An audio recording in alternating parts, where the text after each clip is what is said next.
Okay, I'll be back again. So this is presentations about my internship at the Canberra Times in the winter term of 2016. So what my expectations were at the start and whether they were met. Basically, my expectations at the start of the experience was to be put into a journalism kind of environment and have to produce work to a deadline and just basically get into the heartbeat of what a working at a publication would be like. I mean, I've already written assignments and produced news stories for assessments, but we got to do that over the course of a week or so, or maybe 2 weeks for homework. Whereas in this, it was sort of, I expected that I might have to operate as a working journalist and not just sort of a student. So I'd be expected to know stuff, but it would be pretty flexible as well because I would be an intern. So I could sort of experiment to a degree with stories and maybe just do a range of stories across different fields, from maybe sport journalism to just basic current affairs. And yeah, I also thought that I would meet a few contacts, which I did, and just learn what are the right things to do and how to present yourself as a journalist, how to handle situations, just basically reporting, interviewing, when you're recording someone, stuff like that, asking for permission, just getting little reminders about sort of the ethical things, just like that. Basically, my expectations were just to get a feel for what it would be like working in a newspaper environment and just how it is sort of, yeah, it's interesting because it is 2016, the journalism landscape is changing and it's sort of going to a multimedia platform. And whilst I was there, the Canberra Times was switching it up. They were no longer going to be an A3 publication. They're going to the printout was going to be A4, and they were also distributing cameras to journalists so they could double as photographers and journalists instead of taking a photographer with them on into the field. So basically, I thought I'd be assigned maybe a responsibility, different roles, or maybe partnered with people. This was the case. I was partnered with a few journalists and got to go out into the field with them. I thought I'd be set maybe some challenging stuff. There was one story that was rather challenging that did take up sort of the duration that I set myself of my time there, but I managed to get it done and it resulted in being a front page story, which I pitched myself. So that was great. I didn't expect that. So that definitely exceeded my expectations. So I thought maybe I'd get some page 6, page 7 stories, but yeah, if you pitch a story good enough and you write it well and put all the work into it, they will put it on the front page, which was amazing. Walking in on a Thursday morning and there was my story with my name in the byline on the front page of the Canberra Times. And it was a story I was very proud of, so I'm glad, yeah, they didn't care that I was an intern, unpaid or whatever. They still respected me enough as a journalist to run my story in that kind of area. I thought another expectation was I just would develop how to work as a journalist, the day-to-day operations and stuff like that. That was reached. I did learn, and I thought, yeah, I'd have to show a lot of initiative as well, pitching my own stories. So I sort of, on the second day, I would pitch stories and do stuff like that. So basically, my expectations were definitely met.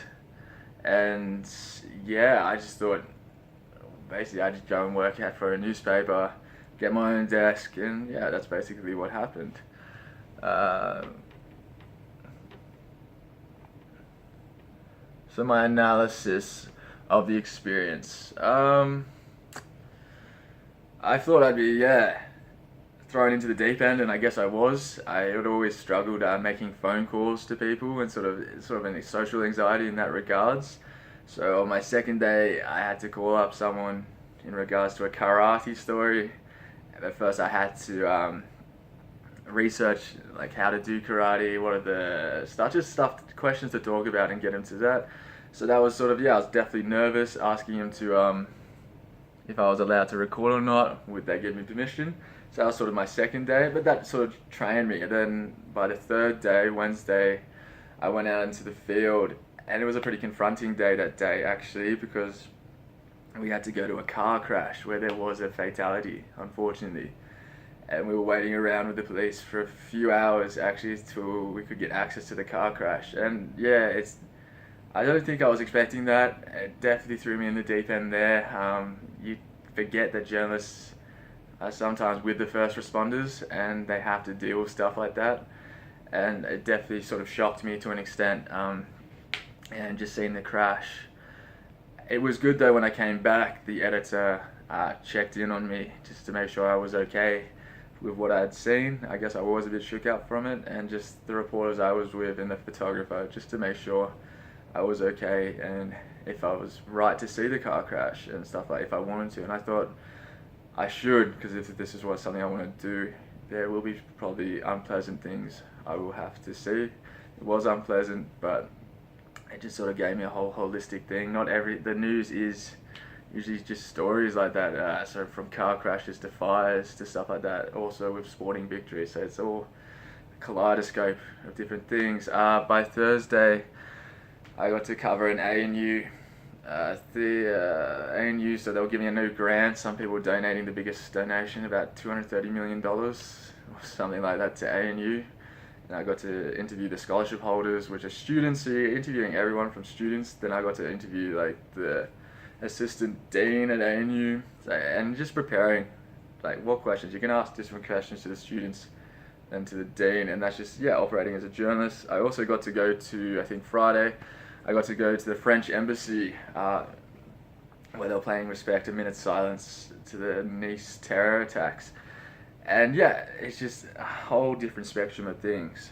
And whilst I was doing this, I was working on my story about alcohol-fueled violence in Canberra, so I was doing that as sort of a backdrop to what I was doing. So I had a story in the works, and that's what you do, you have multiple stories on the go.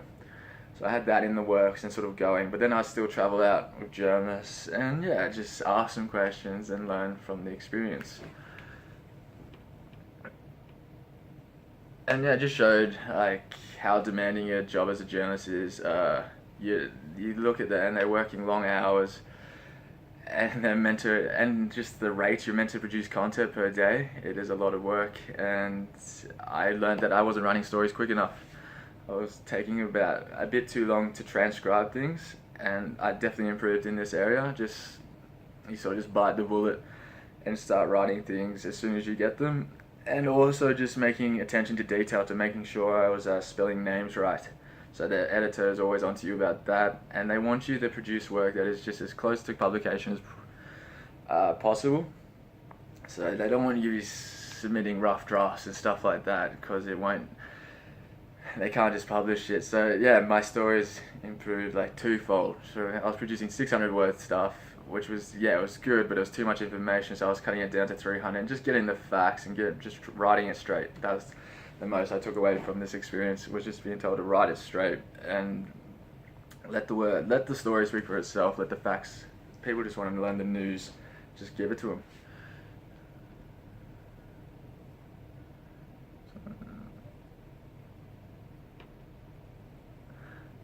So during my internship, I learned to develop my skills as like a proactive learner. I thought this was incredibly useful at the time. So basically, proactive learning is referred to as a skill that is highly sought after by managers or editors. So basically, to this end, I cultivated this skill in this area. I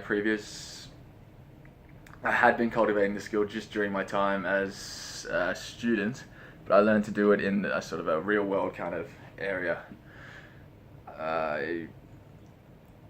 This approach always meant that I always had something to do, and it just maximized what I was doing. I was proactive. I just made sure I was doing something, just little steps each time, furthering my stories in each area and just documenting. I was better at time management, became better. I just planning is everything. Just plan what you're doing for the day. Always ask for help. Don't be afraid you're an intern. I mean, you can ask stupid questions, but best to ask stupid questions than to get something published stupid that could mean a lot of trouble for everyone. So I was not afraid to ask questions or pitch my own stories. In fact, I relished it. I mean, journalism is something you've got to deal with rejection and stuff like that. Yeah. So overall, my experience at the Canberra Times is both challenging and rewarding. I found the opportunity to experience working in sort of a newsroom area to be highly valuable. Developing my journalistic skills, particularly in the area of phone interviews and conversations, was a particularly rewarding part of the experience. I can say that I'm much more confident in this area than I was prior to completing my internship. I also had the chance to further develop all my skills like as a proactive learner, and this basically involved engaging people as I've outlined before. Finally, I had the chance to observe. And which was cool. I got to observe firsthand the impact of the changing media environment on journalists, because there was a lot of cutbacks when I was coming in, so it was a smaller area, and they did have an empty room where it used to be filled with journalists, and now how they're taking on different responsibilities and trying to expand the online market basically, and compete with other people, other publications. Workloads have definitely increased. They're expected to do photography and stuff like that with their stories. And it was just interesting to see how much they were expected to produce per day. Like, it's just a daily thing. You're meant to have stories and just be able to come up with stories each day. It's definitely something I took away with it and would need to work on in the future. It's just furthering contacts in different areas and just thinking of stories and sort of just cataloguing them, diarying them, putting them in a diary and just keeping note of them.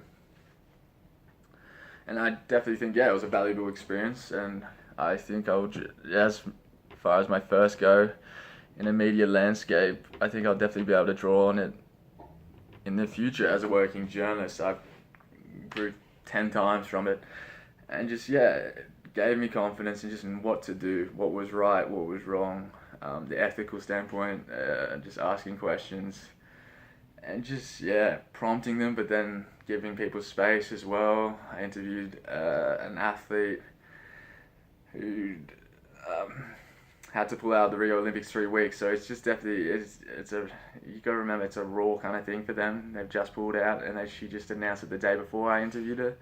So just building a rapport, and sort of, I always believed a conversational tone was the best tone, and that's what I sort of went with, and that's my growth. I thought, I definitely produced work that I'll be putting in my portfolio and my resume, and made some connections. I have been in contact with the editor at the Canberra Times since my internship, and I have written more stories.